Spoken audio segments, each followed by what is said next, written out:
Good morning, Lo! Good morning po. Kape! Ano po, kape? Yes! Salamat. Welcome po.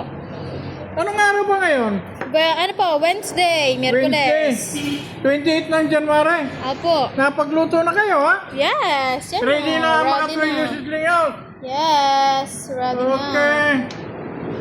Nga pala, Lo, may tatanong ako. O ano naman, tatanong mo po. Apo, mga tanong mo, kabata-bata mo pa. Ay parang ikay, hindi ko maintindihan. Para gusto mo magkaroon ng pamilya. O ano naman, tatanong mo ngayon? Iba naman tulong ngayon. Yeah. Diba?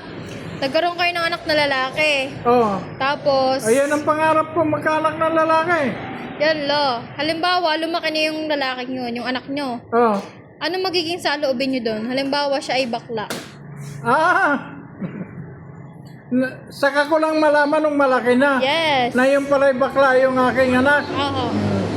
Apo, ang bakla at ang tumboy, Panginoon ang lumikha diyan. Kaya wala tayong karapatan tumanggi o wala tayong karapatan na diktahan man. Dahil yan ay pinagkaloob ng Panginoon.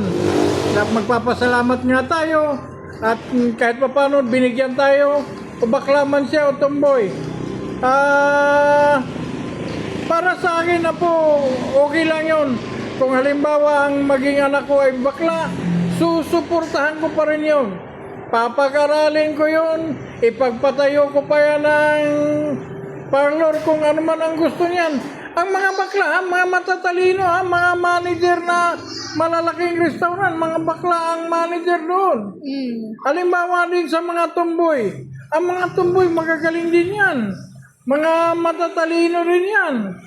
Kaya kung halimbawa mga tumboy, anumang nanaisin niya na nakakabagay sa kanya, susuportahan ko yun na po, 100%. Kung magiging bakla man ang aking anak, halimbawa ako may pangarap sa kanya na gusto ko yung maging pulis, okay na, maging pulis woman siya.